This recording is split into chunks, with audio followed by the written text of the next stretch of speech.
Also, after the meeting is completed, we are going to include in the chat box some of the links that we are referencing during this call, and then also a quick survey. If you could help us out by completing that survey when we're done. You should be able to access the recording within the Teams chat box as well after this meeting, but if for some reason you can't, we are going to send out a closing email to the list of people who registered. All right. I think we have allowed enough time for everyone to make their way in. Again, if there's a question that comes up, you're welcome to put it in the chat box, but we're going to try to address all the questions towards the end of the class. All right, so welcome. So our webinar today is relieving discomfort, staying injury-free using speech to text. So if we haven't met yet, my name is Stephanie Brunson, and I am the ergonomic consultant with Health Fitness, and I work with HPE team members. I've been working with HPE specifically for a few years now in several different settings, but in the ergonomic field for the past year and a half. Before that, I was at the fitness center in our Colorado Springs location, which is where Kimber is at now. My journey here started about 15 years ago. I have a degree in fitness and human performance, and I've worked in a variety of settings, technology, pharmaceuticals, manufacturing. But outside of my workday, outside and away from the screen, I like to ski, hike, do yoga, and travel. I have an 8-year-old daughter and a partner, and we love a good adventure. But my daily job is to help employees just with their discomfort within their workstations. And one of the more common discomforts that I have seen in the past year has been within the wrist, hands, and fingers. And so that's why I thought this would be a good webinar, because a lot of us don't realize that this is a tool that we have that we can use, or learn about different ways that we can use the tool within our workspace to help either help us from developing this discomfort or to help us relieve the discomfort. All right, so as I mentioned before, one of the more common discomforts that I see are within hands, wrists, and fingers. Most recently, I had an employee who came to me and she had been dealing with this discomfort for quite a while, and she was starting to get into this stage beyond discomfort into pain. And she had specifically adapted a very unique way of typing. She never really fully mastered how to use the home keys, and she tended to look down when she would type as well. So she had been typing like this for several years, and she started to experience some discomfort. And when we looked at her ergonomics, we started to see where that discomfort was coming in, and it had to do with the way that she was using her keyboard, and for the extended amount of time that she was using her keyboard as well. And eventually it led to an even more serious situation where she began to feel that discomfort, not only at work or when she was using her keyboard, but also outside of work. And that discomfort started to affect the things that she really loved to do outside of work.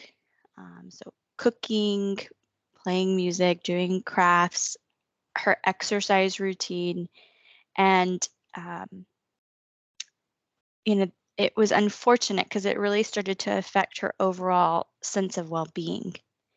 And so we together started to investigate what she was experiencing specifically and different tools that she could start using to help get her onto the road of recovery.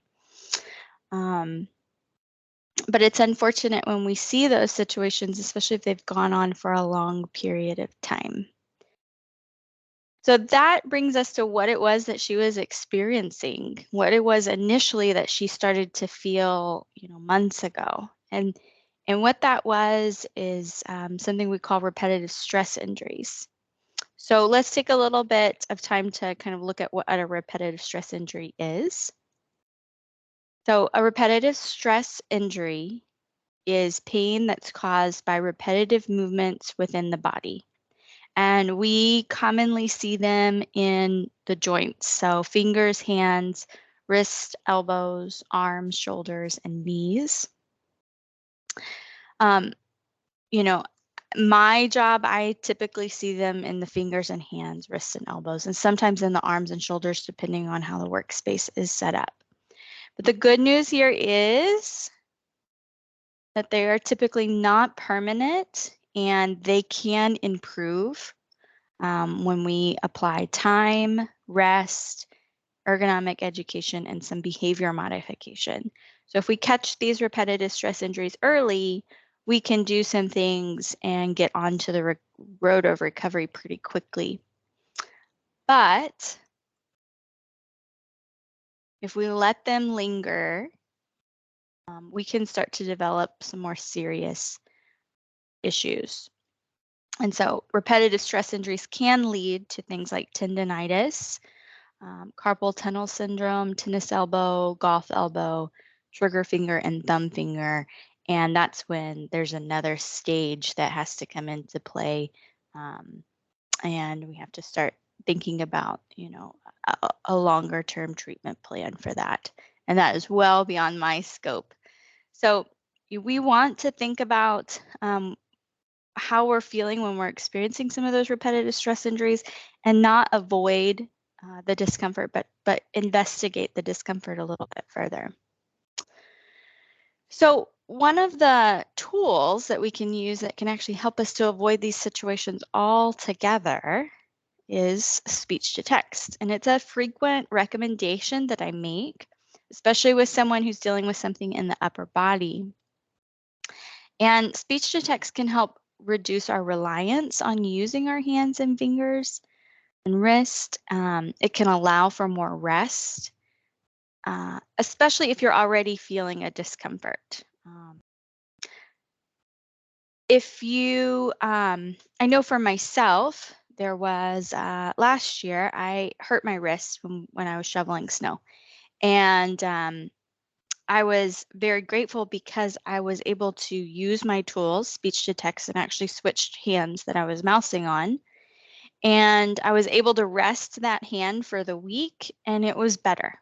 But I know that if I had taken that discomfort that I was experiencing and applied it within my workday and was using it while it was still, not feeling great, that I could have been putting myself at risk for something long term. So again, a lot of people don't realize that speech to text is a tool that's available to them, and that's why I wanted to talk with you all today and explore it a little bit more. So let's take a look at it. So what is speech to text and how is it that we got here with this technology? So speech to text came around in about 1990s is when it kind of started coming onto the market. And that's when a program called Dragon Native came around. And it was mostly used with people who transcribe large amounts of information. So physicians were using that. And that was really the main purpose of it, was to transcribe documents. And then around 2000s is when Google and some other companies started catching on to using that technology for their search bar. And you can still find it today in the search bar. There's a little microphone button. And that's really, I think, when the technology started to take off and more devices started having the option of speech to text, but it still wasn't super great. And thankfully, technology advances pretty quickly, and we're here today. And a lot of people are using this technology within their homes. They're talking more to their devices. We are sending text messages now by talking instead of typing, and voice memos, and speaking to our smart devices as well. So we have come to this place where it's not so far reached for us to use this technology. One of the wonderful bonuses about using speech to text is that it can actually increase our productivity up to 3 times faster than if we were typing. And I hope that that encourages you. There is a little bit of a learning curve that we have to navigate in order to get to that point. When you think about it, we can actually speak much faster than we can type. And especially if you're not a proficient typer, or if you never really learned how to type quickly or fast or use those home keys, then learning to use speech to text might be a better option. And it it might be a better option, and it'll allow you as well to just let your hands rest. Put your hands in your lap. The hard part, though, is learning a new technology. So we have to kind of discuss how do we use it and where do we use it. So that's what this next slide is going to do. We're going to actually take a look at how easy it is to use the technology within an email setting. So I'm going to play this video for you and kind of talk us through using speech to text on your computer to compose an email. All right, so the first step is just to make sure that you have it turned on. So what you can do is you can look right now at the bottom of your screen, there should be a little magnifying glass. You can type in that magnifying glass speech. And when you start to type speech, it's going to pull up several different options. And within that menu of options, you should see there's turn on speech recognition. There's some other options as well. So the first thing is to make sure that you have it turned on. So you're just going to select turn on. And then go in here and you can see that dictate text control is selected on. So just verifying that it's turned on. If you have any other issues, type in speech and double check your microphone, all of those options as well if you're having trouble. So within an email here, you can see that I'm going to select, I have a blank email pulled up. I'm going to select the dictate button. Once I press dictate, my microphone is going to start listening to me, and I'm just going to start talking. You can see that in the gray is where I am talking, and then once I'm done, it turns to black. And I can tell it to put a punctuation mark on, such as period, exclamation mark, question mark. One of the most important things to have available when you are starting to use speech to text is some of the common rules to use. And you can see that I'm going to delete sentences with by just speaking. So I can delete certain words, delete sentences, which I think was the most helpful tool when I was starting out, because I would start talking and it would go ahead and write for me. So I did a lot of deleting. But within that references, and we'll share that link within the chat box to access that reference guide, I would recommend printing it off and actually having it a physical copy next to you until you start really learning those keywords and get more proficient. But we have to be open, right? We have to be open to learning something new and to being a little slow to get a little faster.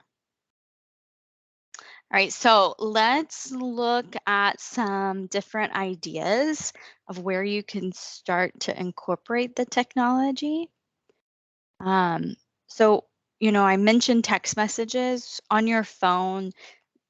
Typically, you'll see a little microphone button within the text message box. That's a good way for you to not use your fingers. So if you're in a place where you can talk to your phone, if I get a text message in the car and I need to respond right away, I use my voice to send that text message so I don't have to take my eyes off of the road. within emails. So I just demonstrated one of the ways to use it within an email. So you can just pull up a blank email and start composing that email. And that is a little bit more natural way to begin using it because it's a dialogue typically. So it's easier to kind of talk as if you were speaking to the person you're composing the email to. So we talked a little bit about that search function as well. So in your search bar, you might see a microphone. So when you're searching for things on the internet, you can use that microphone to type in what you'd like to search for. Another really cool option is within note taking. So an idea for productivity is to pull up a blank sheet of paper and to do like a dump. So if you have a lot of things on your mind, a lot of things in your to-do list, you can actually physically speak all of those jumbled thoughts that are coming through out, and it'll start composing them onto a Word document. And then if you have to assign tasks or if you need to put them into your calendar, you can just copy and paste and add them into your calendar.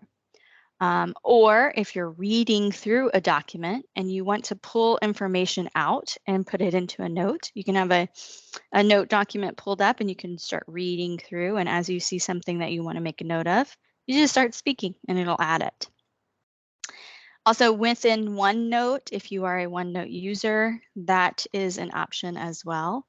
And then one that I really like that has been helpful is in PowerPoint. So if you have a speech that you are creating or a webinar and you want to write up your notes, you can speak out your notes in that notes section. So it sounds a little bit more natural when you have those written notes. Some things though to consider is that you want to make sure that you're working in a quiet space or your microphone is going to pick up on some of the noise around you. And then using a headset or a microphone specifically is going to be another good tool to help keep you keep the words that you need to speak on the page and not other things around you. All right, so when we think about all of this, it really equates to behavior change, and that can be challenging. But if we keep it simple and we start small, that's the best place to begin. And anything that we can do in a repetitive nature is going to start building off of each other. So my suggestion is to find something within that ideas section and start incorporating just that for a little bit of time until you feel more comfortable. I also have that reference guide for the common dictation rules, and you can click that link now if you'd like and save it. I will also share it in the chat box after. So if you want to bookmark it, you can, but that's going to be a really helpful first start to have those when you are using it, especially on your computer. All right, so some additional tools and resources. You can take a risk assessment and complete the safety and comfort guide. The link for that is there. So if you feel like maybe your ergonomics needs to be revisited, this is a good place to start. You can take that risk assessment, go through the safety and comfort guide, and look at all of the things within your ergonomics. See if there's anything missing, see if you can make any adjustments to either put off discomfort or to help address any discomfort you're experiencing. Also, if you are interested and need an ergonomic evaluation or consult, you can email me and we can get started on the process for that. That requires a little bit more time and attention, but if you're really experiencing some discomfort, you've been experiencing it for a while, we can sit down together and investigate it a little bit further. And then also, the best thing we can do is to take breaks. Take breaks to move, to stretch, and to rest. And the Virtual Fitness Center has some wonderful resources that are available to you. So you can click that link and it will take you to some of those resources to start incorporating some more breaks into your workday. All right, so we have enough time to address any questions or to just kind of start a conversation. If you want, you're welcome to take yourself off mute. If you want, you can put it in the chat box and I'll kind of get that conversation going. But are you using this technology? Have you used this technology before? How are you using it? And if you're not using it yet, was there something that kind of perked your interest in to start using it? I've heard some great ideas from employees before, and that has always helped me. So I wanted to open the floor to see if anyone has any to share.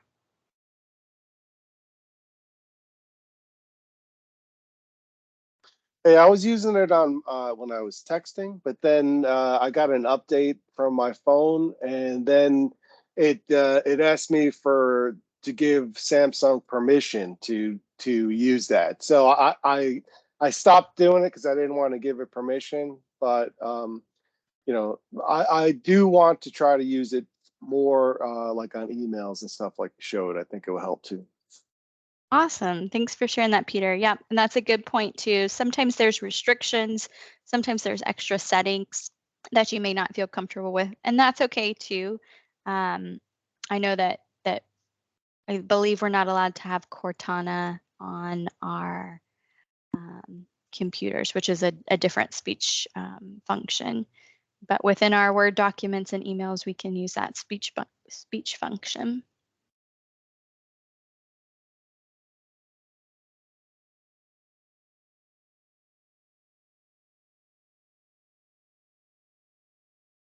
Anyone else have any ideas of how they would like to start using it, or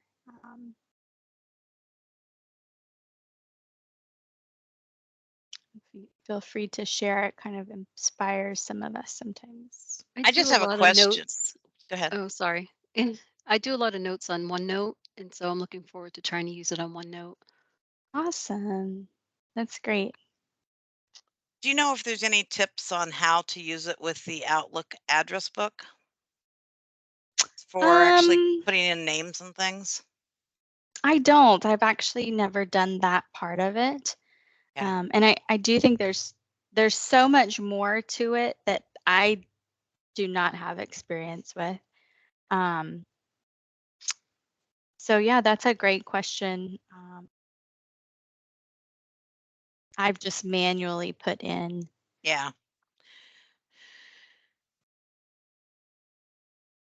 So I work in the office most of the time in Houston, and there are no walls anywhere, not even cubicle walls, just little partial separators type of things. So it's going to be interesting to see what the crosstalk here, what effect that it has. A lot of the mics and headsets now are noise canceling mics, and people tell me they don't hear the noises around me. So we'll see how it works with a computer. This one that I use, I've been really impressed with the things my daughter can be out here talking, or the TV can be on, and it doesn't pick up those. If I'm quiet, it may grab a word or two, but I can easily delete it. But yeah, that is kind of something to consider. If you're working in a very, very loud space, it may not be the right time to use it. It's a little bit off topic, but the biggest problem I had with pain in my wrists it turned out was not keyboard related so much as mouse related. And I got a vertical ergonomic mouse, and that completely resolved the issue. So if anybody's looking, if just the keyboard or the voice alone isn't enough, look into vertical mouse. Yeah. There's some really great tools out there. And if you're looking at a tool as well for yourself, please feel free to reach out to me if you have questions or concerns, or you want to buy something. I love to kind of discuss with people, certain equipment before they make that purchase, just to make sure that it's the right thing for them. So that's an option as well. So I'm glad to hear you're feeling better. I love a vertical mouse too. Just to add to that, I Yeah. had the same problem with my right wrist. I'd moused for 30 years with my right hand, and I couldn't do it anymore. So I did train myself to use the left hand for mousing, and it works great. I can do both hands now, and I didn't think I could pick up this new skill. So just that Awesome. if you're in pain, you just might try it. Yeah. That's awesome to hear. Well, I'm gonna try to do this text to speech, but I know my voice has really high frequency harmonics in it. So I remember when I first turned it on my first cell phone, it put like I was talking in, you know how like cartoons have swear words with weird characters? That's what it was putting on there. So I'll have to see if I could get it to work. I do have, if they don't have a high frequency filter to filter out that high frequency, I make dogs go crazy when I talk because it's like the frequency that they can hear in. It's like I'm blowing dog whistles when I talk. So I get all the dogs. Yeah, they want to come. Yeah, I know they can hear it. That's funny. But I'll have to see if I can get it to work because I know I Yeah. have issues with. It's because I broke my nose when they fixed it. Somehow it has this high frequency weirdness in it now. Well, let us know if you're able to filter it out. Again, I'm not a technology expert. I'm an ergonomic expert. So it's a tool that I like to use. And I know that when I started using it a long time ago, when I think when the technology was first available, it wasn't great. And because it wasn't great and I didn't really need it, I didn't use it. But I've been referring it to so many people lately that I wanted to start using it before I start developing any issues for myself, and wanted to make sure that people knew the option was available to them and some ideas how to get started using it. So thank you, everyone. That kind of concludes our time. If you do have a question that has come up in the meantime, or you want to talk with me one-on-one, you're welcome to send me an email. I'm going to put some of those links in the chat box, and then also a link to take that survey. So if you would, please give us some feedback on this webinar. And thank you so much, everyone, for your input and for attending today. We appreciate it. Thanks. Thank you. Thank